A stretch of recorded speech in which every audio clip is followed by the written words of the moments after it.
శ్రీ గురుచరిత్రము 35వ అధ్యాయము. శ్రీ గణేశాయ నమః. శ్రీ సరస్వత్యై నమః.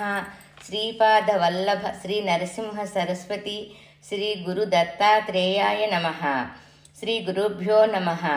శ్రీ మాత్రే నమః.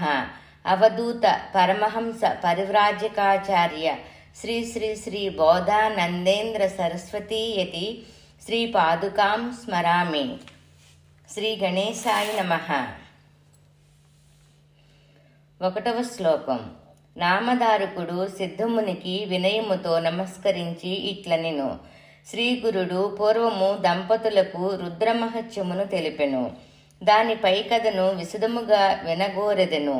ఓ గురుదేవ, నా మనసంతయు ఎల్లప్పుడూ శ్రీగురుని చరిత్రయందే లగ్నమై ఉన్నది అనెను. సిద్ధుడిట్లనెను. నామధారక వినుము. ఆ పైన జరిగిన కథను చెప్పెదెను. ఆ పతివ్రత వినయముతో నమస్కరించి భక్తియుతయ్యి శ్రీగురు నీట్లడిగెను. శ్రీ గురునాథ, ఇక ముందు మా స్థితిగతులెట్లుండును చెప్పుడు. భగవానుడా, శ్రీగురు సనాతనమైన మీ దివ్య చరణముల స్మరణార్థంగా నాకేదైనా మంత్రము ఉపదేశింపుడు అని శ్రీగురుడామెతో, స్త్రీలకు పతిసేవయే సాధనము. మీకు ఉపదేశమెందులకు? స్త్రీలకు మంత్రమునివ్వరాదు. స్త్రీలకు ఉపదేశమిచ్చిన హాని కలుగును. మంత్రము యొక్క శక్తియు క్షీణించును. ఓ పతివ్రత, శుక్రాచార్యుడు స్త్రీకి మంత్రమిచ్చిన కారణముగా మంత్రము హీనమొగట జరిగినది అని శ్రీగురుడు పలక ఆమె చేతులు జోడించి ఇట్లడిగెను. స్త్రీలకు మంత్రమెందులకు ఇయ్యరాదు? ఆ శుక్రుడెవరు? స్వామి కృపతో అన్ని విషయములు తెలపగోరెదను అని పలికి ఆ సాధ్వి శ్రీగురుని పాదములు నంటెను. శ్రీగురుడు చెప్పుచున్నాడు. ఓ పతివ్రత తిలకమా, పూర్వకథను వినుము. పూర్వము దేవతలకు దానవులకు మహాయుద్ధము జరిగెను. దేవతలచే దైత్యుల సైన్యము హతము కాగా ఆ చనిపోయిన వారిని శుక్రుడు సంజీవిని విద్యచే జీవింప చేయుచుండెను. చనిపోయిన వారును లేచి మరలా యుద్ధము చేయుచుండిరి. ఇంద్రుడు శుక్రునిచే బ్రతికింపబడిన అసురులు దేవసైన్యమును వధించటం గాంచి క్రుద్ధుడయ్యి ఒక దినమున కైలాసమునకేగి మహాదేవుడైన పరమశివునితో శుక్రుని మంత్ర ప్రభావాది విషయములన్నీయూ తెలిపెను. ఈశ్వరుడు కోపించి వెంటనే నందీశ్వరుని పిలిపించి, ఓ నందీశ్వర, శుక్రుని నీ నోటితో పట్టి తెమ్ము అనెను. స్వామి ఆనతి విని నందీశ్వరుడు పరుగు పెట్టి ధ్యాన నిష్ఠయందున్న శుక్రాచార్యుని చూచి తన నోటితో కరుచుకొని తెచ్చెను. ఆ శుక్రుని శివుని సన్నిధి చేర్చెను. శత్రువులైన దైత్యులు రోధించెరి.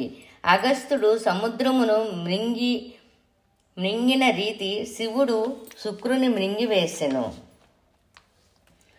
శుక్రుడు శివుని ఉదరమున కొంతకాలముండి ఈశ్వరుడు పరాకుగా ఉన్నప్పుడు శుక్రుడు శివుని మూత్రము ద్వారా బయటపడెను. పూర్వము అతడు భార్గవుడని పిలువబడేవాడు. ఇప్పుడు మూత్ర సంపర్కముతో పుట్టెను. అందుచే లోకమతనిని శుక్రుడనెను.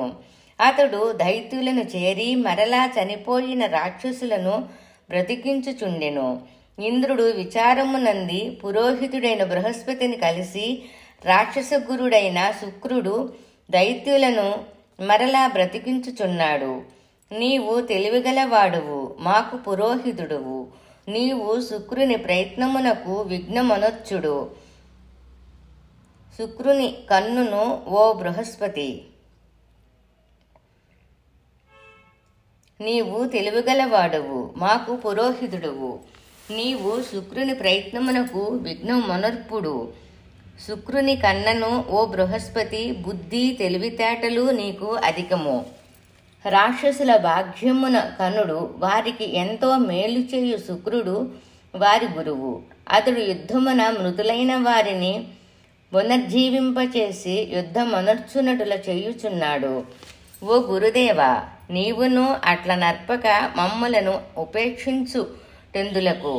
దేవగురువైన నీవు బుద్ధియందు అతని కంటెను ప్రఖ్యాతి నందిన వాడవు. శీఘ్రమే విచారింపుము. సమస్త దేవతలచే పూజింపబడుదవు. నీవు కృపచూపుము. శుక్రుడు మీ కన్నును శుక్రుడు మీకన్నా దేనిలో విశిష్టత కలవాడు. అతను మీతో సమానుడు కాడు అని దేవనాయకుడైన ఇంద్రుడు స్తోత్ర ఉపచారములచే తృప్తి నొందించ ఆ బృహస్పతి సంతుష్టుడయ్యి, ఓ ఇంద్ర, ఉపాయమును వినుము. మంత్రము యొక్క శక్తిని పోగొట్టుదము. ఎట్లన మంత్రము 6 చెవులకు సోకిన దాని శక్తి నాశనమగును.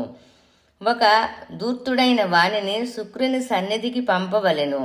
వాడు విద్యార్థి రూపమును ధరించి ప్రేమతో ప్రయత్నించి మంత్రమునకు విఘ్నము వాటిల్ల చెయ్యవలెను. అట్టి విద్యార్థిగా నా తనయుడైన కచుని పంపుదును. వాడ మంత్రము యొక్క సారమును గ్రహింపగలడు. విచారింప పని లేదు. ఇట్లని బృహస్పతి కచుని పిలిపించి వానితో, దైత్యగురుడైన శుక్రుని వద్దకు నీవు విద్యార్థి రూపమున పొమ్ము.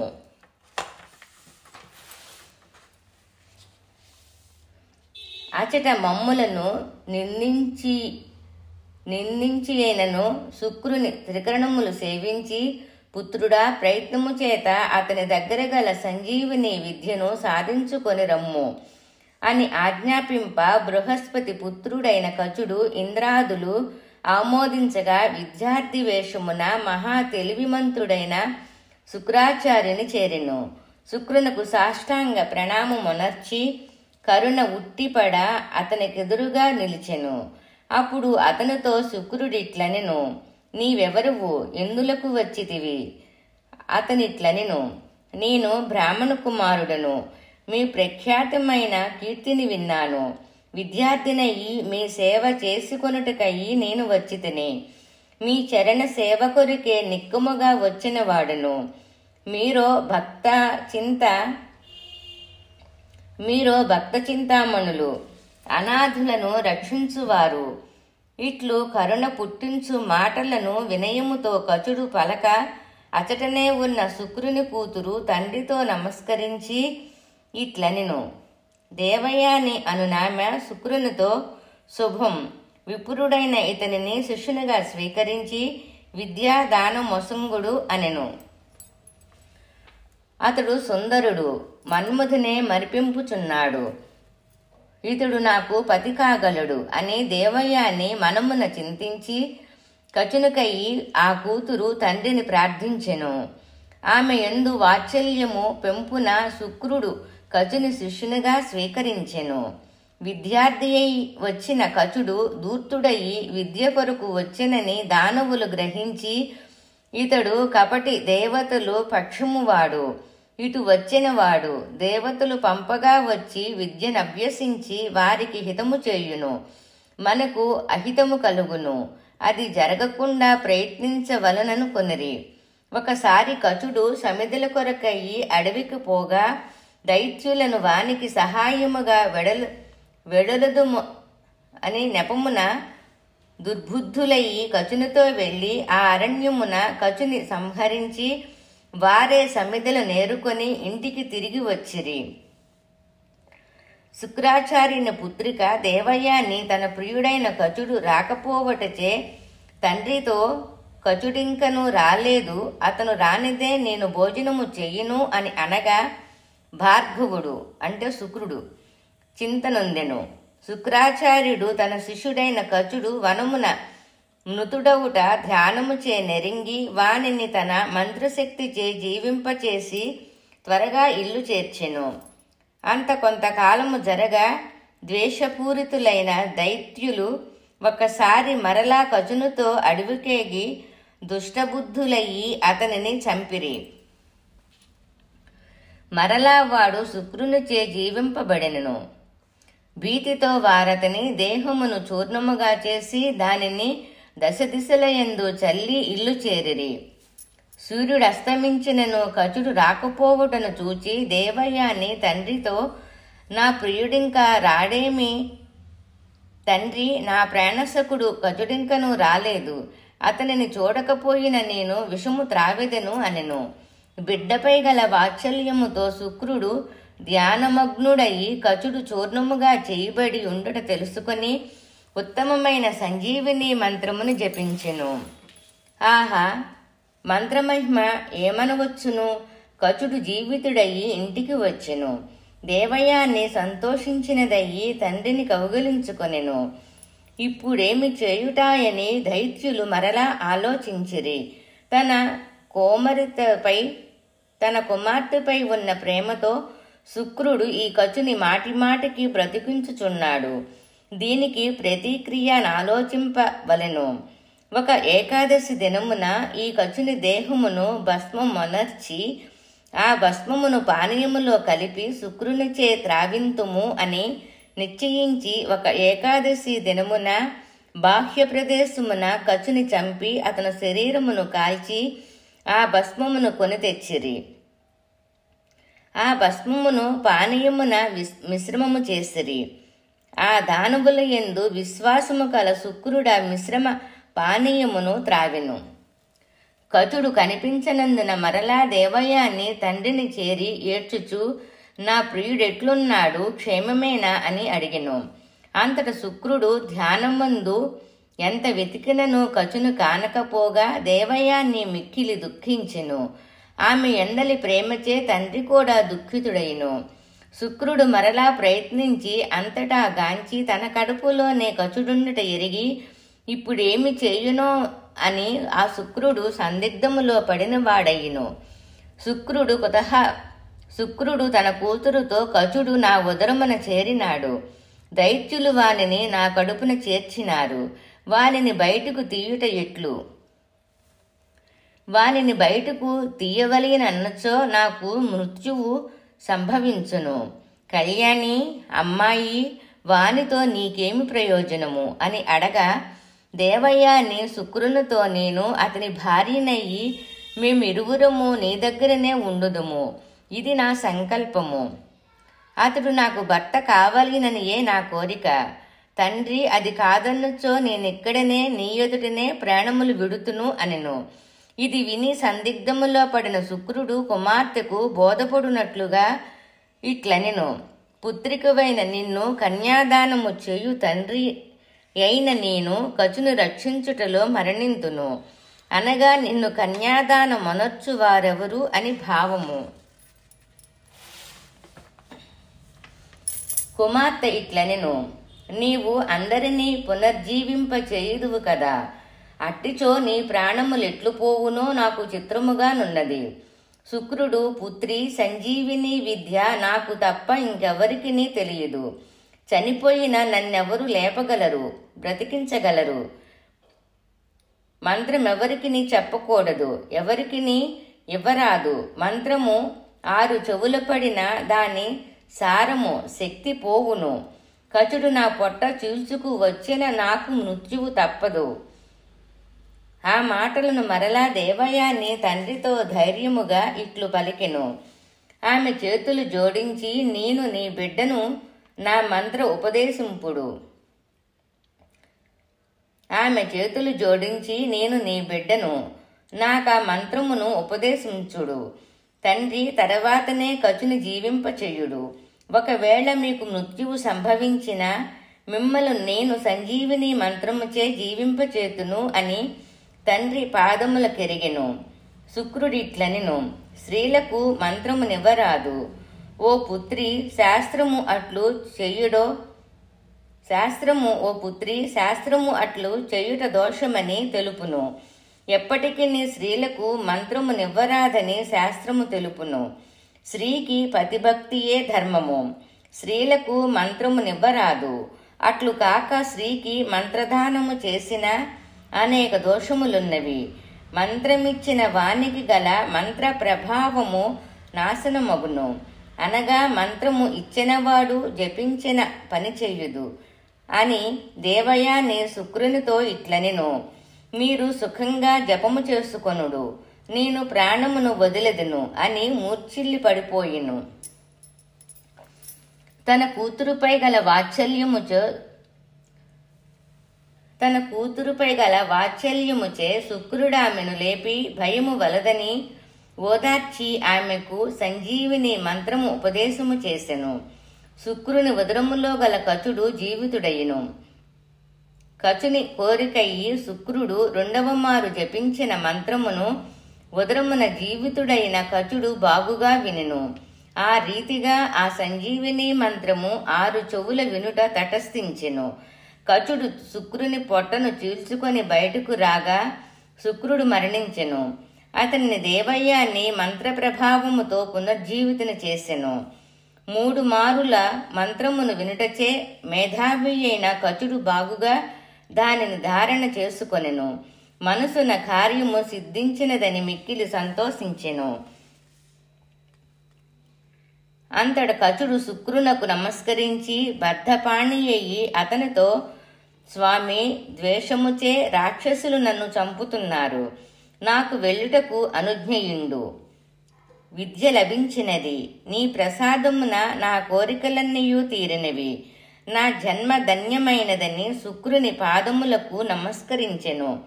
శుక్రుడు సంతసించి అతనికి ఇంటికి వెళ్ళుటకు అనుజ్ఞ ఇచ్చెను. అప్పుడు దేవయ్యాన్ని కచునిపై వస్త్రమును పట్టుకొని, నా భర్తవు కమ్ము. నిన్ను 3 మారులు రాక్షసులు సంహరింప నేను రక్షించి తిని, నా తండ్రి చేత నీకు విద్యాదానము చేయించి తిని, అందుచే నన్ను తప్పక పెండ్లియాడుము.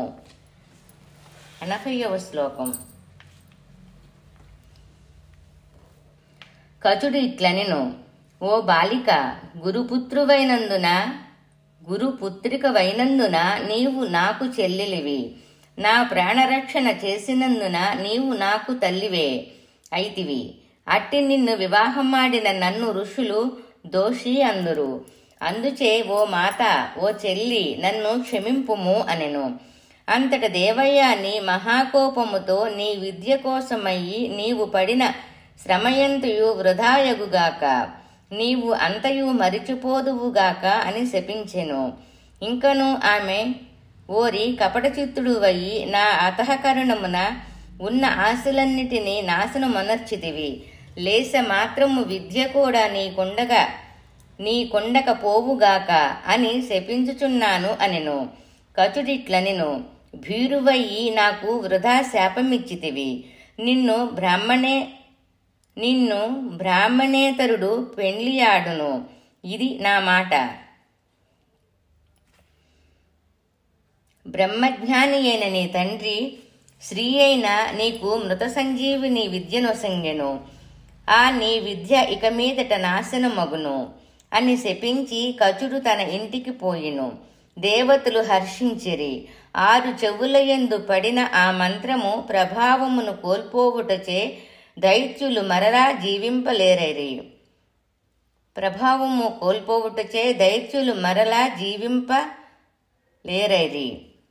జీవింపలేకపోయారుగా. అపత్రధానము చేసినందున శుక్రుని మంత్రము నిస్సారమైను. అందుచే ఓ పతివ్రత, స్త్రీలకు ఏ విధముగానైనను మంత్రము నివ్వరాదు. స్త్రీకి పతిసేవ ఒక్కటయే ధర్మము. ఇక మంత్రం ఎందులకు? కాన వారు గురువాక్యానుసారమైన వ్రత ఉపవాసములు చెయ్యనగును. ఆ పతివ్రత అయిన సావిత్రి శ్రీగురునితో ఇట్లనెను, మీ వాక్యము మాకు అనుసరింపదగినది. మీ పాదపద్మములు స్మరించుచుండుటకయ్యి ఒక వ్రతమును ఉపదేశింపుడు. మీ వాక్యమే మాకు ప్రమాణము. మీరు తప్ప అన్యమెరగను. మీరే నా వ్రతము. తండ్రి, మీ పాద సేవనమే నాకు వ్రతము. అయినను మీ పాదపద్మములయందు భక్తి దృఢముగా నుండుటకైనా కృపయుంచి ఏదైనా వ్రతమును ఉపదేశింపుడు అని వారి పాదములు లంటి ప్రార్థించెను. శ్రీగురుడు సంతసించి, నీకు సౌభాగ్య స్థిరత్వమును, నీ భర్తకు రాజభోగ సుఖములు నొసంగు వ్రతమును చెప్పెదెను అనెను. అందులక దంపతులిట్లనిరి, స్వామి, మాకు మీ వాక్కులే ప్రమాణము. మీరెటుల ఆజ్ఞాపించిన ఆ రీతిగా చేయగల వారము. గురువాక్యమును అనుసరించిన వాడు ఘోరమైన నరకమును పొందును. మీ వాక్యము ప్రమాణము అని శ్రీగురుని పాదముల గ్రహించిరి.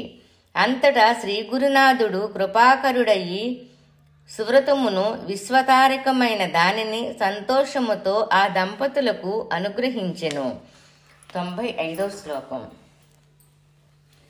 సిద్ధుడు కుతూహలముతో నామధారకునితో ఇట్లనెను.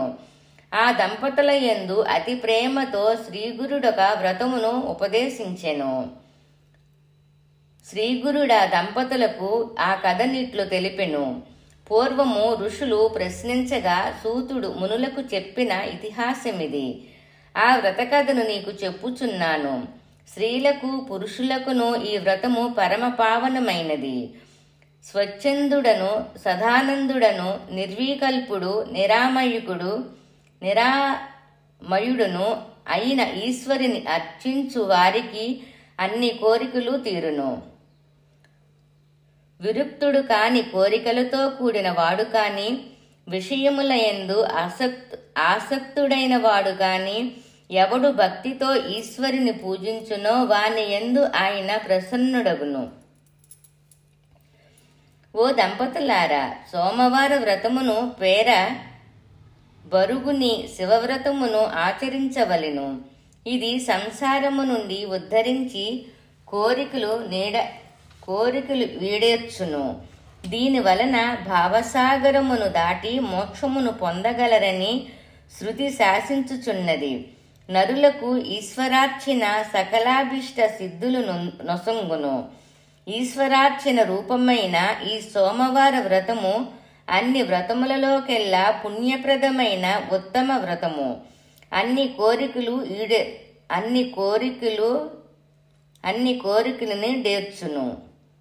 కోరికలు తీరును. 105వ శ్లోకం. వ్రతము చేయువారు ఉపవాసముండి కాని, రాత్రి భోజనము మాత్రము చేసి, నక్తము కాని విజితేంద్రియులయ్యి వేదమార్గమున యథావిధిగా ఈ వ్రతం ఆచరించవలెను. చతుర్వర్ణముల వారును, స్త్రీలు, కుమారీలు అంటే కన్యలు, విధవులు ఈ వ్రతము మనర్చవచ్చును. ఇప్పుడు మీకు పురాతనమైన ఈ వ్రత కథను తెలిపెదెను. మీరు భక్తియుక్తులతో సావధాన మనస్కులరై వినుడు. ఈ కథ స్కంద పురాణములోనిది. వినిన వారికి ఫలమొసుగునది. ఆర్యవర్తమున ఒక రాజు చక్కగా పరిపాలించుచుండెను. ఆయన పేరు చిత్రవర్మ. ధర్మాత్ముడు, పుణ్యములు ప్రోవు ధర్మ కార్యాచరణుడు, ధార్మికులను రక్షించువాడు, అటులనే అధర్మమాచరించు వారిని శిక్షించువాడు. ఆయన పుణ్యము అత్యధికమంట ఆయనకి. శత్రువులనందరినీ జయించి అఖిల సంపదలను పొందెను. అతడు అంతటి సూర్యుడు, పరాక్రమవంతుడు. ఆయన ధర్మపతితో కలిసి చాలా కాలము శివుని ఆరాధించెను. పుత్రుడు కావలగినని ప్రార్థించ ఆయనకు దైవయోగముచే పుత్రిక కలిగెను.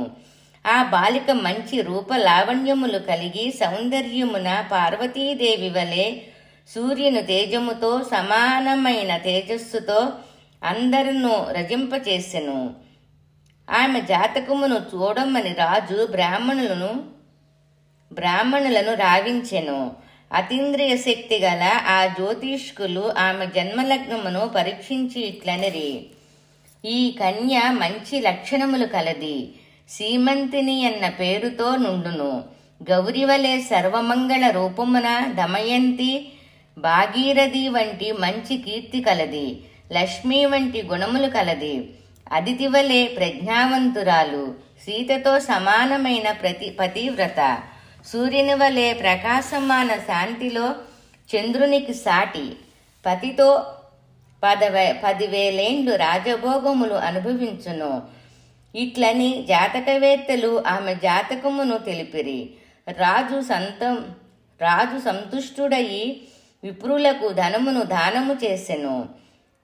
సదస్యులందరూ విష్ణులై ఉండగా ఒక బ్రాహ్మణుడు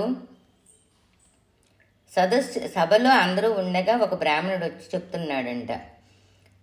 సదస్యులందరూ విష్ణులై ఉండగా ఒక బ్రాహ్మణుడు రాజును సంబోధించి నిర్భయుడయ్యి ఇట్లనెను: ఓ రాజా, వినుము. నా మాట వినుము. నీ పుత్రిక ఇప్పుడు చెప్పబడిన అన్ని మంచి లక్షణములు కలది. ఆమె 14వ ఏట విధవయగును అని బ్రాహ్మణుడు పలక విన్న రాజు మూర్ఛితుడయ్యును. చైతన్యమును పొందిన తదుపరి ఆ విప్రుని వాక్యమును స్మరించి చింతాక్రాంతుడయ్యును. బ్రాహ్మణులు వెడిలిపోయిరి. రాజు అమిత దుఃఖమును పొందెను. బుద్ధిమంతుడైన ఆ రాజు సర్వము ఈశ్వరారాధనమే కదా అని అనుకునెను. సర్వము ఈశ్వరాధీనమే కదా అని అనుకునెను. 120వ శ్లోకం. సీమంతిని దినదిన ప్రవర్ధమానయ్యి క్రమముగా 7వ ఏడు నిండా రాజు ఈ కన్యకు ఎవరికైనా పెండిలో ఎట్లివ్వగలను? ఈమె 14వ ఏట వైధవ్యమును పొందినన్న బ్రాహ్మణుని మాటలు తలంచి రాజు రాణియు సర్వకాలములో మిక్కిలి వ్యాకులపడుచుండిరి.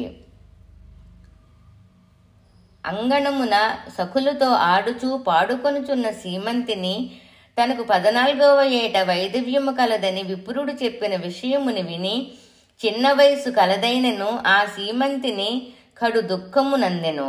ఎటులనో దైవయోగమున బృహదారణ్యమున పేర్కొనబడిన యజ్ఞవల్క్య మహాముని భార్య మైత్రేయి ప్రాజ్ఞురాలు. ఆ రాజు ఇంటికి వచ్చెను. ఇంటికి వచ్చిన ఆ పవిత్రమూర్తికి సీమంతిని కన్య పాదనమస్కారమనర్చెను. ఆ కన్య సాష్టాంగముగా నమస్కరించి చేతులు జోడించి కరుణ ఉప్పొంగా ఇట్లనెను. మాతా, నన్ను రక్షింపుము. నా సౌభాగ్యము స్థిరమగు ఉపాయమును తెలిపి రక్షింపుము. నా మనసు చంచలమై ఉన్నది. అభయము నిమ్ము అనగా నా భయమును పారద్రోలు ఉపాయం మెరింగింపుము అని ప్రార్థించుచున్నాను.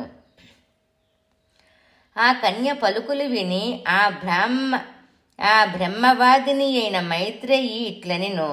ఈశ్వరుని శరణు వేడుము. నీ సౌభాగ్యము స్థిరముగా ఉండును. 128వ శ్లోకం.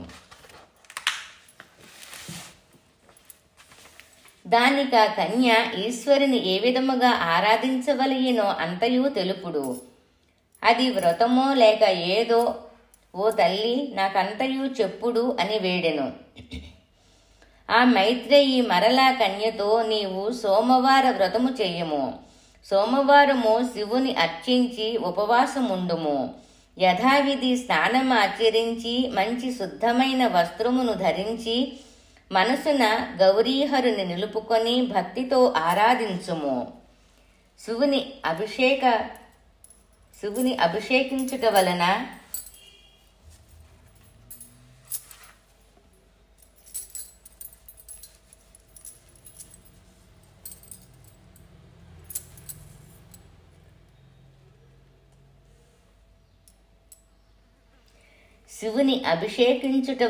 పాపక్షయమగును.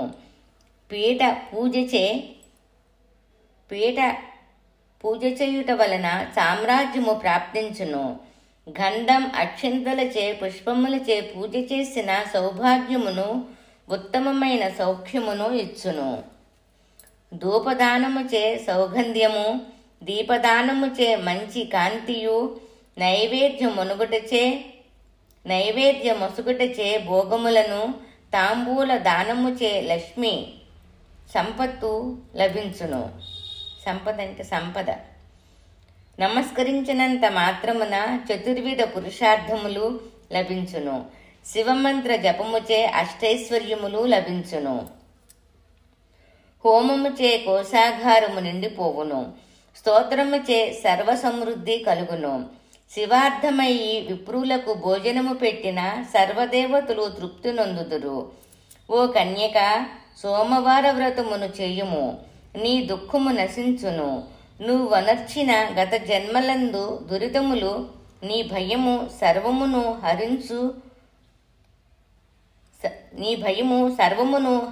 హరించును. గౌరీహరుల అర్చన వలన సర్వ పాపక్షయమగును. ఆ సీమంతిని మైత్రేయి వలన విన్న సోమవార వ్రతమును స్వీకరించి ఆచరించి మొదలిడెను. బోధించిన ఆమె వెళ్ళిపోయిను. సీమంతిని వ్రతం ఆచరించెను. దానిని చూచిన తండ్రి తన కూతురు వివాహమునకు అర్హతను పొందినదని ఆనందించెను. సకాలమున వివాహము చేయుట మంచిది, ఆమె భవిష్యత్తు ఎటుల జరుగువలనో అటుల జరుగును అని రాజు చింతించెను. వరన్వేషణకై మంత్రిని నియోగించ అతను నల చక్రవర్తి గోత్ర సంభవుడైన ఇంద్రసేనుని కోమరుని వరునిగా తెచ్చెను. ఆ వరుడు చంద్రుని వలె అందగాడు. చంద్రాంగద వర్మయని పేరు కలవాడు. అతనికి రాజు తన కూతురునిచ్చి మహోత్సవముగా వివాహమునర్చెను. భూమండలమును గల రాజులందరూ వివాహమునకు వచ్చిరి. రాజు అందరినీ సన్మానించెను, విప్రులకు దానాదులొనర్చెను. రాజు పెండ్లి కుమారునకు అనేక అలంకారములతో కూడా కట్నకానుకలు దాసీజనమును ఇచ్చెను. సంతోషముతో బ్రాహ్మణులకు ధనమొసగెను. అందరూ సాగనంపి పుత్రికయందలి ప్రేమచే తన అల్లుని స్నేహపూర్వకముగా తన ఇంట ఉంచుకొనెను. అతడును భార్యందగల ప్రేమచే అందుండెను. ఒకరోజు ఆ రాజకుమారుడు జలక్రీడకై నదికేగెను. రాజపుత్రుడు కాళందీ నదికి వెళ్ళగా చతురంగ బలము అతనిని అనుసరించి ఆ నదికి రెండు వైపుల గట్టుపై విడిసెను. చంద్రాంగదుడు యమున నీట సంతోషముతో పడవనెక్కి తిరుగుతూ ఆహ్లాదముతో ఆ ప్రవాహమున జలక్రీడలొనర్చెను. దైవవశమున అతడు యమున మధ్యమునకు రాగా నీట మునిగిపోయెను. జనులందరూ హాహాకారమనర్చెను. రక్షింపుడు రక్షింపుడు అని అరిచిరి. భృత్యులు సైనికులు అందరూ నావికులు రాజపుత్రునికై నీటియందు మునిగి వెతికిరి. కాని రాజపుత్రుడు లభించలేదు. భృత్యులు పరిగిడి వచ్చి రాజైన చిత్రవర్మతో దుఃఖితులయ్యి, ఓ రాజా, నీ అల్లుడు జలమున మునిగిపోయెను, వెదికినను కనిపించలేదు. కాళందియందలి అగాధ జలమధ్యమున క్షణకాలమున తాను మునిగిపోయెను. మేము మరలా వెదికినను కనిపించలేదు అని దూతలు తెలపగా ఆ రాజు మూర్ఛిల్లి పడిపోయెను. రాజపుత్రిక ఆ మాట విన్నంతనే తన ప్రాణములు విడుచుటకు ఉద్యుక్తమైను. ఆమెను ఓదార్చి రాజు భార్య కుమార్తెలతో కాళందిని సమీపించెను. సీమంతిని ఇట్లు విలపించెను, హా దేవా త్రిపురాంతక, నిన్ను శరణజొచ్చిన నాకు ప్రసన్నుడవయి మరణమునే విధించితివేళ. 14వ సంవత్సరమున వైదివ్య ప్రాప్తి కలదని తెలిసి నిన్ను శరణు వేడితిని. నేను చేసిన సోమవార వ్రత పూజనము వృధా అయ్యును. నీ వరదానము నిశ్చలమైనదని విని నిన్ను శరణజొచ్చితిని. నన్నెందులకు ఉపేక్షించితివి? నీకు అపకీర్తిని తెచ్చుకొంటివి. ఈ సోమవార వ్రతము నీకు సౌమంగల్యమును స్థిరమనర్చును అని యజ్ఞవల్క్య పత్ని మైత్రేయి వచించెను. ఆమె మాటను శిరసా వహించి ఉమామహేశ్వరుడైన నిన్ను అర్చించితిని. శివశివ ప్రభో, నీవు నన్ను ఎట్లు ఉపేక్షించితివి? ఇట్లు విలపించుచూ సీమంతిని మరణించిన నిశ్చయించుకొన్నదయి మహాదుఃఖముతో నదీతటమును సమీపించెను. ఆమె ప్రయత్నమును చూచి తండ్రి పరుగున వచ్చి పట్టుకొని వాత్సల్యముతో ఆలింగనమనర్చుకొని తానును కడుదుఃఖించెను. ఆ రాజపురోహితుడు, మంత్రులు, సైన్యము అందరూ దుఃఖపూరితులైరి. ఆ రాజు మంచి నావికులను పిలిపించి వారిచే మరలా నదీ ప్రవాహమున నదియందలి మడుగులన్నింటియందు అల్లునికై వెదికించును. కాని ఆమె భర్త లభించలేదు. అందుచే సీమంతిని మరింత దుఃఖితమైను. రాజెంతయో ఓదార్చెను. 162వ శ్లోకం. శోకమగ్నులైన రాజకుమారుని భృత్యులు అతని తండ్రి అయిన ఇంద్రసేనునకు ఈ వార్త తెలియచేసిరి. ఇంద్రసేనుడను ఆ వార్త విని మిక్కిలి శోకించి తన భార్యతో కూడి పుత్రుడు నీట మునిగిన ప్రదేశమునకు వచ్చెను. వారిరువురు హా కుమార ఎనుచూ తలను రొమ్మును బాదుకొనుచూ ఏడవసాగిరి. రాణి హా పుత్ర గుణనిధి అని వారి సైన్యము, మంత్రులు, నాగరికులు అందరూ దుఃఖార్తులైరి. నాథా ఎటు వెళ్ళితివి అని ఏడ్చుచూ సీమంతిని పడిపోగా చూచి అత్తమామలు మిగులు దుఃఖించిరి. సీమంతిని ఇట్లనెను, తండ్రి, ఎందులకు నేను వృధాగా జీవించవలెను? నాకీ ఐశ్వర్యముతోనూ రాజ్యముతోని ఏమి పని? నేను భర్తతో సహగమనమును మనర్తును. తన కూతురు అభిప్రాయమును రాజు విప్రువులకు తెలప, వారు భర్త శవము లేకుండా సహగమనము ఎట్లు పొసగును? ముందు కాళంది ఎందు శవమును వెదకండి, ఆ తర్వాత సహగమను ఆచరించుట అనిరి. అప్పుడు రాజు, ఒకవేళ శవము లభ్యము కానిచో అప్పుడు కర్తవ్యమేమి అని అడిగెను. దానికి ఆ విద్వాంసులు, అతడు జీవించి ఉన్నాడో మరణించెనో ఏదియూ నిశ్చయము కాలేదు, ఎట్లు నిర్ణయించుట? అందులకై మీరు కుమార్తెను ఓదార్చుడు అనిరి. పురోహితులను, మంత్రులను దుఃఖితులయ్యి రాజుతో ఇట్లనిరి, ఇప్పటికి సహగమనము విషయమును మానుకొనుట మంచిది. విధివ్రాతను తప్పింప జాలము కదా, దానికి వేరుగా మార్పు చెయ్యలేము. దేవతలను మార్చలేరు. ఇది మృషా దుఃఖము, దుఃఖము వలె కనిపించు దుఃఖము కాని దుఃఖము. అందుచే పొరమునకు వెళ్ళుడు. అందరి చేతను ఈ రీతిగా బోధింపబడి రాజులు, వియంకులు ఉభయులు దుఃఖమును వీడజాలక స్వపురములకు పోయిరి. ఇంద్రసేనుడు దుఃఖమును వీడజాలక పుత్రశోకమున రాజరికమును నిర్వర్తింప నందున క్రూరచిత్తులై ఉన్న దాయాదులు అతని రాజ్యమును, పట్టణమును వశపరుచుకొనిరి. వారు ఇంద్రసేనుని కారాగారమున అతని భార్యతో కూడా బంధించిరి. అతడు సర్వభోగముల యందు విరక్తుడయి పుత్రశోకముచే అతి దుఃఖితుడు అయ్యుండెను. లోకనిందను భరింపజాలని ప్రాణములు విడుచుట ఉద్యుక్తురాలైన సీమంతిని చిత్రవర్మ ప్రయత్నముచే రక్షించి ఆమెను ఓదార్చుతూ ఇట్లనెను, ఓ బాలా, నీవు తప్ప నాకెవరూ లేరు. మాకు నువ్వొక్కర్తవే కూతురువు. నిన్ను పుత్రినిగా నెంచి రక్షించుకొందును. లోకము నిందింపని శాస్త్రరీతిగా వైదివ్యాచరణ తక్షణమే ఎట్లు సంభవము? అందుచే వైదివ్యాచరణమును 1 సంవత్సర కాలము చెయ్యుము అని తండ్రి అనగా విని ఆమె దుఃఖించి, ఓ శూలపాణి, శివ, నన్నెందులకు ఉపేక్షించితివి అని శోకార్తయ్యి నియమ ప్రకారము ఉపోషణము చేయుచు సోమవారమును శివార్చన మనర్చుచు సోమవార వ్రతమును గావించుచుండెను. రాజకుమారుడు కాళ్ళంది మడుగున మునిగి విధివశమున ప్రవాహ వేగమున వాసుకి పరిపాలించు పాతాళమునకేగెను. అచట యమునకు వచ్చిన నాగినులు, నాగకన్యలు నదీ ప్రవాహమున మునిగిన ఆ రాజకుమారుని చూచిరి. అతడు మరణించిన వానివలే యుండుట చూచి వానిపై దయతో అమృతమును చిలికించిరి. అమృత స్పర్శచే మృతప్రాయుడైన అతను లేచెను. నాగకన్యలతనిని తక్షకుని దగ్గరకు తెచ్చి అంతయూ తెలిపిరి. ఆ విచిత్ర నగరమును చూచి ఆ రాజకుమారుడు ఆశ్చర్యపడెను. పాతాళ వైభవము చంద్రపురి వలె శోభయామానముగా నుండెను. పురద్వారములు రత్నాంచిందములయి ప్రకాశవంతముగా నుండెను.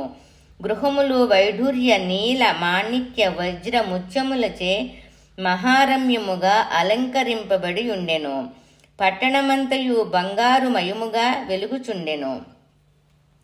భూమి చంద్రకాంతి గొలుపుచుండెను.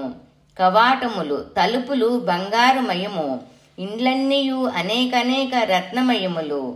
ఆ రాజకుమారుడు మహతియన్న సభను అతడికి వచ్చిన అసంఖ్యాకమైన సర్పములను గాంచెను. అతను అదృశ్యమునకు ఆశ్చర్యచకితుడయ్యెను. సభామధ్యమున మహోన్నత పీఠమున శోభన వెదజల్లుతూ సూర్యకాంతితో సమానమైన ప్రకాశముతో నొప్పు మహోన్నతమైన నాగరాజును దర్శించెను.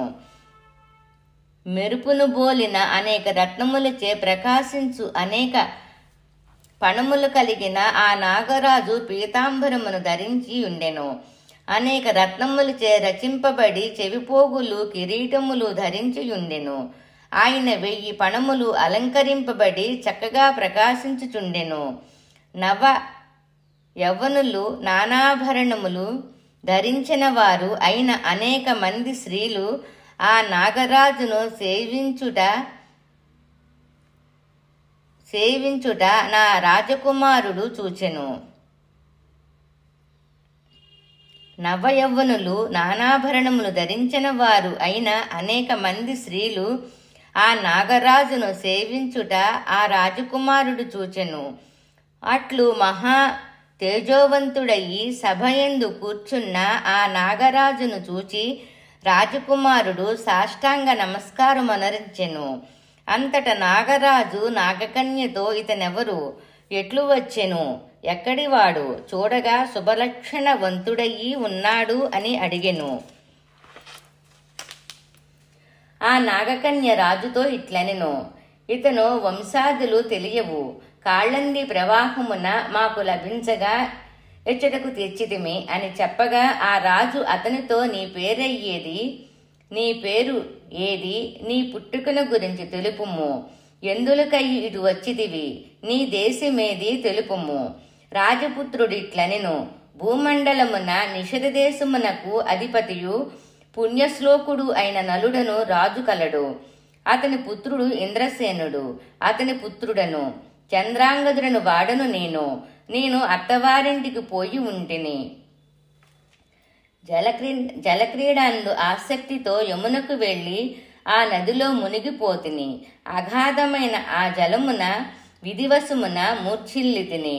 అట్లు ప్రవాహమున పోవు నన్ను ఈ నాగకన్యకులు కొని తెచ్చిరి. మీ దర్శనముచే నేడు నా జన్మ ధన్యమాయెను. పూర్వార్జిత పుణ్యముచే నా జీవితము సఫలమైనది. నేడు మీ పాద దర్శన లాభముచే నేను కృతార్థుడనైతిని. కరుణ ఒలుకు ఆ వాక్కులు విని నాగరాజు సంతుష్టుడయి ఇట్లనెను, ఇట నీకు భయము లేదు అని ధైర్యము చెప్పెను. శేషుడు రాజపుత్రునితో, ఓ రాజకుమారా, నీవు అతి నిర్మలుడువయ్యి ఒప్పుచున్నావు. మీ ఇంట మీరు నిత్యము ఏ దేవుని పూజింతురో తెలుపుము అని అడగా చంద్రాంగదుడు హర్ష నిర్భర మానసుడయి మా దేవుడు శంకరుడు అని అంతయూ తెలిపెను. అతను సమస్త దేవతలకును దేవుడు. అతని పేరు సదాశివుడు. అతని వామభాగమున ఉమాదేవి ఉండును. అటు శివుని ఆరాధింతుము. ఆ దేవుని తేజము చేతనే బ్రహ్మ జనించెను. అతడు రాజసగుణముచే జగత్సృష్టి చెయ్యును. అట్టి దేవుడు సదాశివుడు. అట్టి శివుని ఆరాధింతుము. అతని సత్వగుణముచే విష్ణుడు ఆవిర్భవించెను. ఆ విష్ణువు సర్వలోకములను పాలించును. నిత్యము అట్టి శివుని ఆరాధింతుము. ఇక తమోగుణ భూతుడయ్యి ఏకాదశ రుద్రుల రూపమున జగత్తును సంహరించును. అట్టి దేవుడైన శివుని ఆరాధింతుము. పంచభూతములైన పృథ్వీ, నీరు, నిప్పు, వాయువు, ఆకాశము లందుండువాడు. వానిని మించినవాడు తన ఇచ్చమాత్రముననే పంచభూతములు సృజించెను. అట్టి శివుని పూజింతుము. 210వ శ్లోకం. అయినను అన్ని భూతములయందును నిరాసక్తుడు, పుట్టుక లేనివాడు, చిన్మయాత్మ నిరంజనుడు, రూపరహితుడు, చింతింప నలివి కానివాడు. అట్టి శివుని ఆరాధింతుము. అతను శాస్త్రములకు కర్త. ఆయనకు శేషుడు తక్షకుడను కుండలములు చెవిపోగులు అయిన త్రినేత్రుడు, చంద్రుని మౌళియందు ధరించినవాడు. అట్టి దేవుడు మాకు ఆరాధ్య దైవము అని పలికిన మాటలను విని నాగరాజు సంతుష్టుడయ్యి రాజకుమారులని ఆలింగనమున చేసుకొని, నేను సంతుష్టుడునైతిని రాజకుమార అనెను. రాజపుత్ర, సమృద్ధమైన ఈ నా రాజ్యమును నీకొసగదెను. నీవు ఈ పాతాళముననే ఉండి అనేకమైన భోగములు అనుభవింపుము. నాగలోకమున గల ముఖ్యమైన రత్నములన్నీయు నీకిచ్చెదెను. నీకిక్కడ సర్వకాలము సుఖముగా నుండును. నీవిక్కడ సర్వకాలము సుఖముగా ఉండుము. ఈ పాతాళలోకముతో సమానమేదియునూ లేదు. కల్పవృక్షము వలె సంపూర్ణమైనది.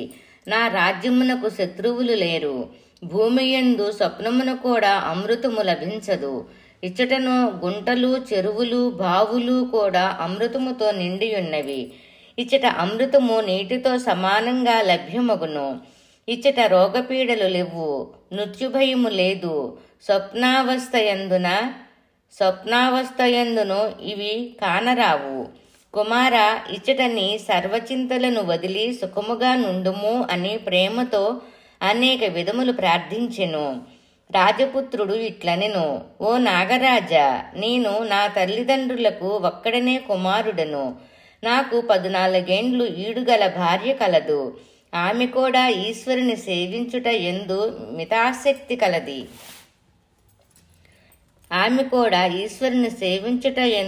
ఆసక్తి కలది. కొలది దినముల క్రిందటే మా వివాహమైనది. నా మనసునందే లగ్నమై ఉన్నది. నా తండ్రి అక్కడ కడు దుఃఖితుడై ఉండును. వారి పాదపద్మములు దర్శింప నిచ్చగలదు. నేను కాళెందులో మునిగి తిని, నా తల్లిదండ్రులు, నా భార్య మూర్ఛిల్లుయుందురు. నేను చనిపోతునని అందరూ భావించియుందురు. నేను మృతినందితినని నా భార్యయు జీవించి ఉండదు. మీ పాద కమల దర్శనమైనది. నా మనసు సంతృప్తి నందినది. నా కష్టము తీరనిది. ప్రాణము రక్షింపబడెను. మీ దర్శనము నాకు మిక్కిలి తృప్తినిచ్చినది. అనగా నాగరాజు ఆ రాజకుమారునికి అనేక భూషణములను, వస్త్రములను ఇచ్చి అమృతమును త్రావించి అతని భార్యకై కొంత అమృతము నొసంగి, అపూర్వమైనవి, భూమియందు లభ్యమి కానివి అయిన రత్నములు, కల్పవృక్ష ఫలములను ఆ రాజపుత్రుని కొసంగెను. అతని రక్షణార్థమై తన కుమారుని పంపుతూ ఇట్లనెను, ఓ రాజకుమార, నీవెప్పుడైనా నన్ను తలంచిన నీ కార్యము సిద్ధించును. ఇట్లని వారు పయనించుటకు మనోవేగమున ఇచ్చ వచ్చిన చోటకి చేర్చగల గుర్రమును తన కుమారునితో కూడా ఇచ్చి పంపెను. ఇట్లు రాజకుమారుడు ఆ నాగరాజు ప్రేమతో సాగనంపగా నాగరాజునకు నమస్కరించి నిర్భయుడయి నాగపుత్రునితో కూడా అశ్వమునెక్కి పయనించెను. 229వ శ్లోకం. కాళెందుయందు తానెక్కడ మునిగిపోయినో అచ్చోటికి క్షణకాలమున వచ్చి జలము నుండి బయటకు వచ్చి యమున ఒడ్డుకును చేరెను. సీమంతిని అను అతని భార్య సకులుతో కలిసి ఆనాడు సోమవారం ఒకటిచే స్నానము చేయుటకయ్యి యమునకు వచ్చెను. అట రాజకుమారుని చూచి సకులుతో, అటు చూడుడు, జలము నుండి వెలుగు వచ్చుచున్న ఆ నాగపుత్రునితో కూడిన పురుషుని చూడుడు, ఎవరతను? మనుష్య రూపమును ధరించిన రాక్షసుడా? గుర్రమునెక్కి వచ్చుచున్నాడు. చూడగా నా భర్త వలెనున్నాడు. ఏమా రూపము! సూర్యుని వలె వెలిగిపోవచ్చున్నాడు. సుగంధమును వెదజల్లు దివ్య పుష్పమాలలను ధరించినాడు. ఆ సుగంధము 10 యోజనములు విస్తరించినది. ఆ రూపము చూడ ఎక్కడో చూచిన వానివలే ఉన్నాడు. అతన్ని భయంగా చూచి మరల చూచినదయ్యి, నా భర్త వలెనున్న ఎవరతను అని తలంచి తన భర్తను స్మరించెను. ఆ రాజపుత్రుడును ఆమెను చూచి ఇట్లనుకొనెను, నా భార్య వలెనున్నది. ఈమె కంఠమున మంగళసూత్రములు, ముత్యాలహారములు కనిపించవేమి? మరలా చూచి పసుపు కుంకుమలేవేమి? నా భార్య వలెనున్నది, కాని ఆమె కాదు. ఎందులకో చింత వ్యాకుల వలెనున్నది అని విచారించి గుర్రము దిగి తన భార్యను తలంచుకొనుచు నాగపుత్రునితో కూడా నదీ తీరమున కూర్చుండెను. అతడు సీమంతిని సమీపించి ప్రీతితో ఇట్లడిగెను, ఓ సతీ, నీ జన్మ ఎక్కడా? నీ పేరేమి? నీ భర్త ఎవరు తెలుపుము. బాల్యముననే ఇంత దుఃఖముతో నున్నావేమి? నీలో శోకలక్షణములు కనిపించుచున్నవి. ప్రేమపూర్వకంగా అడుగుతున్నాను, అంతయు తెలుపుము అనెను. సీమంతిని ఇది విని సిగ్గునందెను. ఆమె సఖి ఇట్లనెను, నేనేమ సఖిని. ఆమె కథయంతయు మీకు తెలిపిదము అని సఖి ఇట్లు తెలిపెను. ఈమె సీమంతిని ఎను పేరు కలది. చంద్రాంగుదిని భార్య. చిత్రవర్మ ఎను రాజు కూతురు. ఈమె భర్తయైన చంద్రాంగదుడు అతి సుందరుడు. జలక్రీడకై ఇట వచ్చి దైవయోగముచే నీట మునిగిపోయిను. అందుచే ఆమె వైదివ్య శోకముచే అతి దుఃఖితయ్యి ఉన్నది. అతి శోకముచే ఆమె ఉత్తమమైన లావణ్యమును నష్టపోయిను. నియమ ప్రకారము ఆమె ఉపవాసాదులచే సోమవార వ్రతము చేయుచున్నది. అందుచే పవిత్ర కాళందీ జలమున స్నానమునకై వచ్చియున్నది. ఈమె అత్తమామలు పుత్రశోకముచే అతి దుఃఖితులైరి. వారి రాజ్యమును దాయాదులు హరించి దంపతులను కారాగృహమున ఉంచిరి. ఈ సీమంతిని శూలపాణి అయిన ఈశ్వరుని భక్తితో ఉపవసించి సోమవార వ్రతమును పూజించును. సఖి ఈ రీతిగా తెలప సీమంతిని స్వయంగా ఇట్లనెను. మన్మధుని వలె రూపవంతుడువైన నీవెవరవు? ఈ విషయములను ఎందులకు అడుగుచున్నావు? గంధర్వుడువా, సిద్ధుడువా, దేవతలలో ఒకడువా, కిన్నెరుడువా, నరుడువా, మనుషుని వలె అగుపించుచున్నావు? ఎందులకు నన్ను గురించి అడిగితివి? స్నేహభావమున ప్రశ్నించిన మీ వాక్కులు అతి ఘోరములుగానున్నవి. ఎక్కడనో మిమ్ము చూచినట్లున్నది, కానీ నిశ్చయముగా చెప్పలేకుండా ఉన్నాను. ఆప్తుడు వలె అడుగుట చూడ స్వజనుడు వలె అనిపించుచున్నది. మీ పేరేమి చెప్పుడు అనుచు ఆమె తన పతిని స్మరించెను. తన పతి రూపమును తలంచి ఆమె అతి దీనముగా విలపించెను. కండ్ల నీరు క్రమ్మగా ఏడ్చుచూ భూమిపై పడిపోయెను. ఆమె దుఃఖ కారణము తెలిసి రాజకుమారుడు చకితుడయ్యి ముహూర్తకాలము దుఃఖమునంది మరలా తనకు తానే ధైర్యము వహించెను. తన దుఃఖము నణుచుకొని కన్నీళ్లు తోచిన తన ముఖమును కడుగుకొని ఆమెతో నీవు నిబ్బరముగా ఉండుము, దుఃఖము వలదు, నేను సిద్ధుడను అని ఆ రాజపుత్రుడు శోకార్తి అయ్యి సీమంతిని సమీపించి ఆమె చెయ్యి పట్టుకొని ఆమెతో నీవు దుఃఖింపుకుము, నీకు తెలిపెదను అని ఆమెను రహస్య స్థలమునకు తీసుకుని వెళ్లి ఆమెతో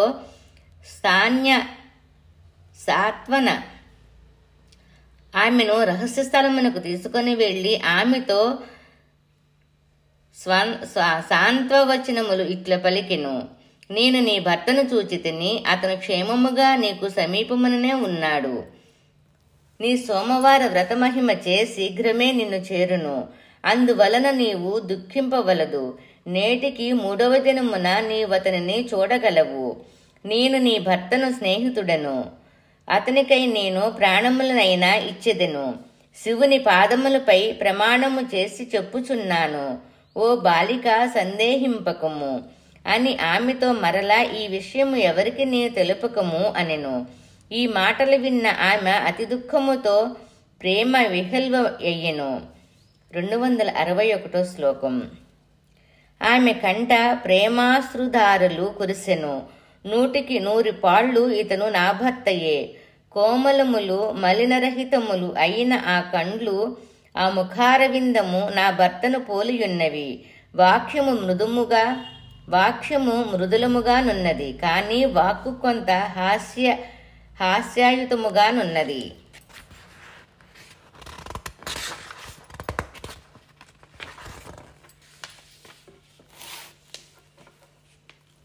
262 శ్లోకం. అతను కాక మరెవరు అంత మృదువుగా భాషింతురు? పతి కాక ఇతడెవడు? నా చెయ్యి పట్టుకొనును. ఆ మృదుస్పర్శ నాకు జ్ఞప్తియే ఉన్నది. నా భర్త లక్షణములన్నయూ నాకు జ్ఞాపకమున్నవి. అవి అన్నయూ ఇతనిలో కనిపించుచున్నవి. అందుచే ఇతడే నా భర్త. అతన్ని చూడగానే నా కన్నులలో ప్రేమాశ్రువులు మిక్కుటముగా వెడిలినవి.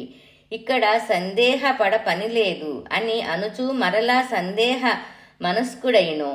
నేను దైవహీనను. ఈ రీతిగా నా పతి తిరిగి రావటం ఎట్లు సంభవము? సర్వుల ప్రాణములు తీయు యముని చెల్లిలైన యమునలో నా పుణ్యము మునిగెను. అది ఎట్లు తిరిగి రాగలదు? చనిపోయిన వారు తిరిగి వచ్చునటుల ఎప్పుడునో కథయందును వినలేదు. ఇది స్వప్నమేమైనా చూచితునో భ్రాంతి నొందితిన ఏమియూ చెప్పరాకున్నది ఎందులకు? ఇతడు ధూర్తుడైన వేషధారి అయి ఉండనోవు, లేక ఏ యక్షుడో రాక్షసుడో కిన్నెరుడో కపటమైన నరుడో లేక మోసగాడో, లేక ఆ మునిపత్ని మైత్రేయి బోధించిన వ్రతమహత్యమున తిరిగి వచ్చెనో. ఏమి చిత్రము, గిరిజానాథుడు ప్రసన్నుడయి ఏ కార్యము సిద్ధించదు. గిరిజానాథుడు ప్రసన్నుడైన ఏ కార్యము సిద్ధించదు, ఏది అసాధ్యము సిద్ధించును అని భావన. ఆ శివుడికి ఏది అసాధ్యం కాదు అని అర్థం. శంకరుడు ప్రసన్నుడైన దుఃఖమెక్కడిది, దగ్ధమైనను పునర్జీవింపచేయగలడు అని ఆ సతి చింతించెను. వివరణ: ఇచట మదాలస కథ సుచితము. ఆమె మృతినంది దగ్ధ అయినను శివునిచే పునర్జీవింపబడి ఆమె భర్త అయిన కువలయాశ్వునకు తిరిగి ఇవ్వబడెను. స్కాంద పురాణాంతర్గత కథ. ఈ గురు చరిత్రలో తెలపబడిన శబరి చరిత్ర. గదిలో సహదగ్ధమైన ఆ శబరి శివుని మహాత్యమును పునర్జీవితి అయి శబరునిచే శివప్రసాదమునందుకొనెను. 270వ శ్లోకం. ఆ రాజకుమారుడు అశ్వమునధిరోహించెను. సీమంతినియు బయలువెడలి చెలికత్తెలతో ఇల్లు చేరెను. రాజకుమారుడు మనోవేగముతో తన రాష్ట్రము చేరెను. మొదట ఆ రాజపుత్రుడు నాగరాజ పుత్రుని పిలిచి అతనితో, నాగకుమార, నీవు వెళ్లి మన శత్రువునకు నేను వచ్చినట్లు తెలుపుము. అతని వినకపోయిన నేను అతనిని హతమార్చదనని అనుము అనెను అని ఆజ్ఞాపించ నాగకుమారుడు త్వరితముగా పోయి క్రూరుడైన శత్రువును దరిచేరి కఠినమైన వాక్కులతో ఇట్లు పలికెను. నీవు తక్షణమే కుటుంబ సహితంగా వెళ్లి చంద్రాంగుదిని చూడుము. అతను పాతాళమున సర్పరాజును చూచుటకై పోయి ఉండెను. అతని కాళ్ళంది ఎందు మునిగిపోయినని భావించి మీరు అతనికి స్వామిద్రోహము చేసితిరి. అతని తండ్రి రాజ్యమును బలత్కారముగా హరించితిరి. మీకు హితవు చెప్పుచున్నాను, వెంటనే మీరు అతని శరణవేడుడు. ప్రాణభిక్ష కలవారైన మీరు ఇంద్రసేనుని సింహాసన మధిష్ఠింపచేయుడు. లేదేని మిత్రులైన నాగులు మిమ్ములు పిండి చేయుదురు. అందుకై మీరు చంద్రాంగుదిని దర్శింప పొండు. నా మాటలు వినకపోయినచో అతడు మీ ప్రాణములు హరించును. నాగరాజు పరంగా చంద్రసేనుని సహాయార్థమయ్యి నేను వచ్చిన వాడును. ఈ మాటలు విని చంద్రాంగుదిని దాయాదులు భయమందిరి. దుర్బుద్ధితో చెయ్యరాని పని చేసితిమి. అతనిని శరణు వేడెదము. బలత్కారమునైనను తక్షకుడు మనలను చంపును. లోకులు నిందింతురు. మనమెక్కడికి పోగలవారము అని విచారించి ఇంద్రసేన రాజును వస్త్రాలంకార భూషణముల అలంకరించి తన పత్నితో సహా అతనిని సింహాసనం ఎక్కించి క్షమార్పణలు చెప్పుకొనిరి. ఇంద్రసేనునికి నమస్కరించి మా అపరాధములను క్షమించమని, మా ప్రాణములు రక్షించమని అతని పాదములు పట్టుకొనిరి. నాగపుత్రుడు ఇంద్రసేనునితో, రాజా, నీ కుమారుడు పాతాళము నుండి క్షేమముగా వచ్చినాడు, శేషుని దర్శించి వచ్చినాడు అనెను. మృత సంజీవిని వంటి ఆ వాక్యములను విని రాజు దుఃఖముతో భార్యతో కూడా మూర్ఛిల్లి నేలపై పడెను. నాగపుత్రుడు వారిని లేపి, మీరు దుఃఖమును మరిచిపొండు, పుత్రుడు మీ దర్శనార్థమై వచ్చినాడు. రాజు శోకమును వదిలి మంత్రులను పిలిచి నగరమును అలంకరించవలనని ఆదేశించెను. ఇట్లా ఆదేశించి రాజు స్వయముగా పరివార సమేతంగా రాణితో కలిసి వెంటనే పుత్రుని చూచుటకయ్యి బయలుదేరిరి. వృద్ధులు, పురోహితులు, మంత్రులు, నాగరికులు అందరూ మరణించిన వాడు తిరిగి వచ్చినాడని చూడనిచ్చెతో ఆనందముతో అందరూ చూడవచ్చిరి. రాజు తన పుత్రుని ఎప్పుడు చూడగలుగుదనాయని త్వరపడెను. మంగళవాద్యములు మ్రోగుచుండెను. అంతట అందరూ సంతోష స్వాంతులయ్యి ఉండిరి. రాజపుత్రుడు మరలా సంభవించినందులకయ్యి జయ జయ ధ్వానములు మిన్నంటెను. అందరూ సంభ్రమాశ్చర్యములతో వచ్చి రాజపుత్రుని చూచిరి. చంద్రాంగదుడు తల్లిదండ్రులకు నమస్కరించెను.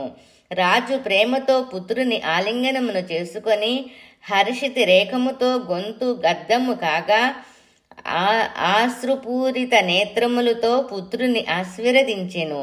ఇంద్రసేన రాజు పుత్రునితో పుత్రిక నీవు లేక మేము ఇంద్రసేనరాజు పుత్రునితో పుత్రక నీవు లేక మేము శవముతో సమానమయ్యి ఉంటిమి. ప్రాణమయ్యి నీవు వచ్చితివి. నీ రాకతో మా ప్రాణములు కుదుటపడినవి.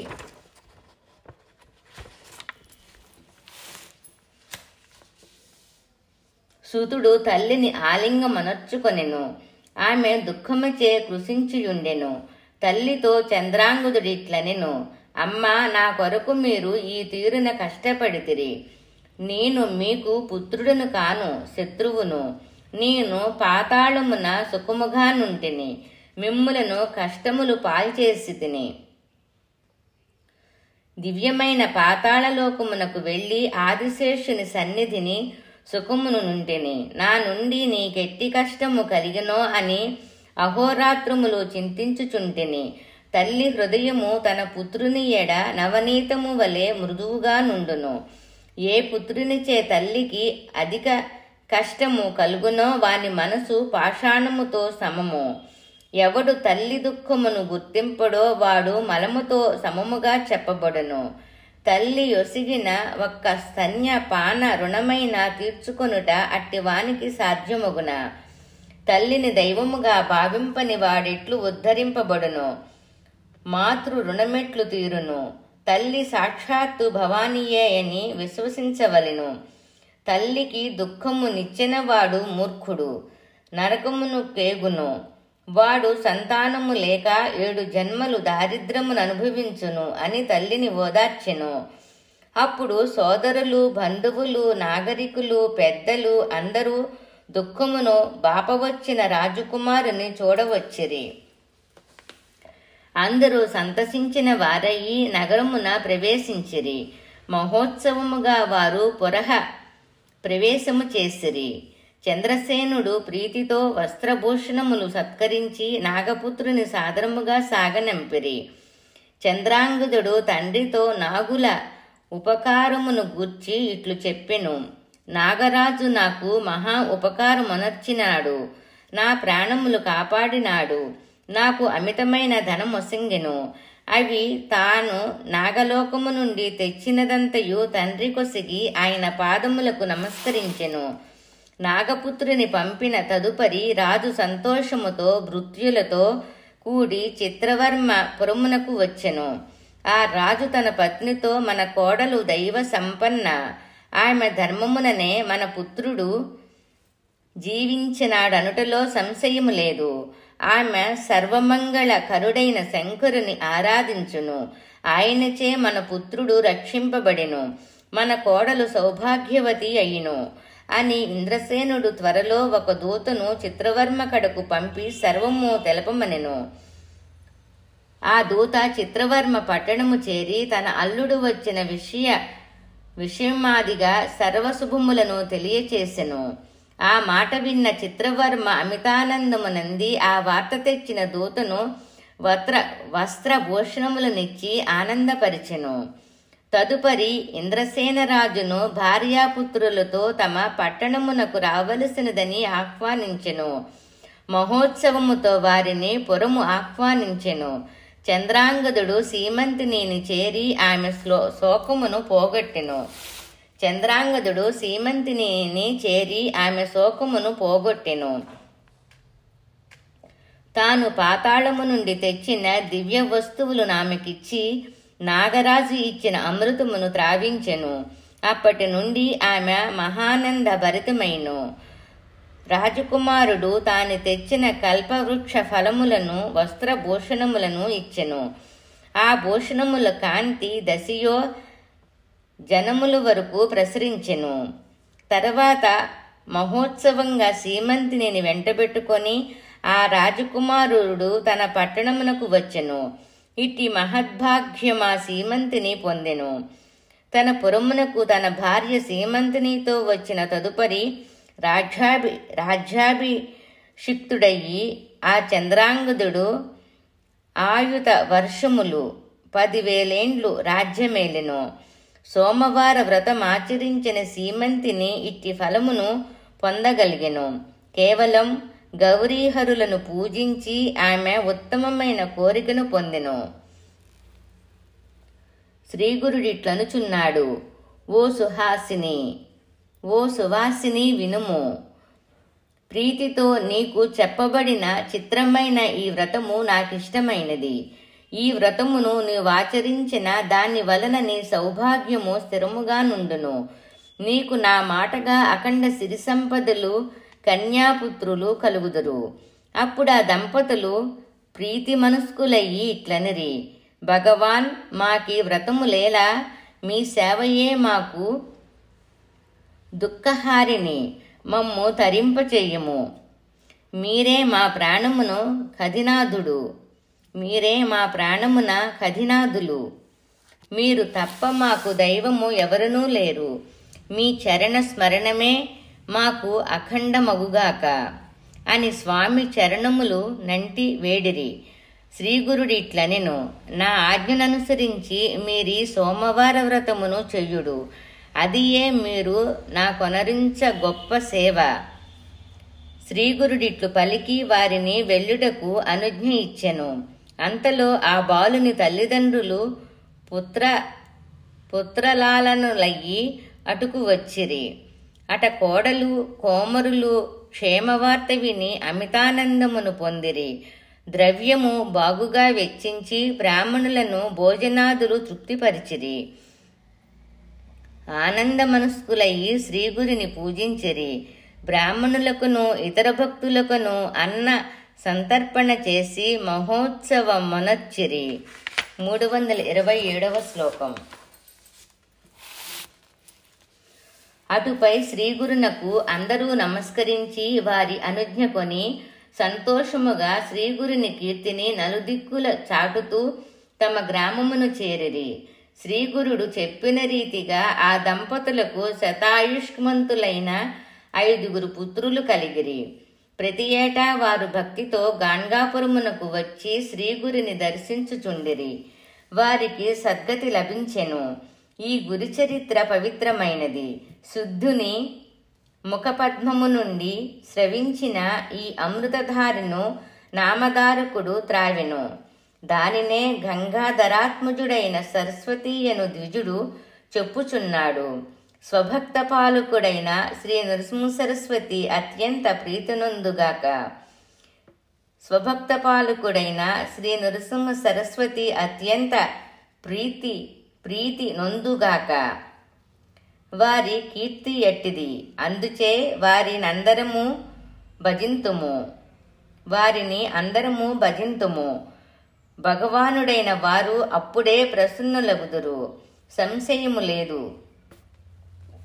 ఈ గురుకథ చక్కెర కంటెను మధురము. ముంజేతి గాజులను చూచుటకు అద్దమెందులకు. ఎదురుగా శ్రీగురిని మహిమలు కనిపించుచుండ ఉపమానములతో ఏమి ప్రయోజనము? వారు మోక్షదాయకులు. వారి ఖ్యాతిని మాటలతో ఎట్లు తెలపగలము? మీకు హితము తెలుపుదును, అందరూ వినుడు. గురునాథుని భజనమే ఇహపర సాధనము. సర్వార్థములను శీఘ్రమే సాధించును. ఈ గురుచరిత్ర భూమియందు సులభముగా లభించునట్టి అమృతపానమే. దీనిని నేను త్రాగితిని. అమృతము వలె రుచికరమైన గురుచరిత్రము అందరకు ఎల్లప్పుడూ లభించు అమృతము. కామధేనువైన శ్రీ గురుచరిత్ర పానమున మానవులు పావనులగుదురు. శ్రీ గురునామముచే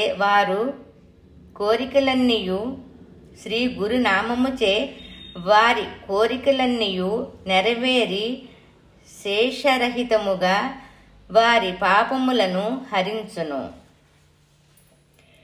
ఇతి శ్రీ సిద్ధనామధారక సంవాద రూపేణ శ్రీ సరస్వత్యాఖ్య గంగాధరాత్మజ విరచిత శ్రీ నరసింహ సరస్వత్యోపాఖ్యాన సంహిత మహారాష్ట్ర భాషాన్విత గురుచరిత్ర समानार्थयां श्रीवासुदेवानन्द सरस्वतीयति विरचितायां श्रीगुरुसंहितायां श्रीगुरुदेवदत्तार्पणमस्तु। श्रीगुरुभ्यो नमः। श्रीमात्रे नमः। अवधूत परमहंस परिव्राजकाचार्य श्री श्री श्री बोधानंद सरस्वती यति श्रीपादुकां नमामि। दिगंबरा दिगंबरा श्रीपादवल्लभ दिगंबरा। ఓం శ్రీ సాయి తస్సత్.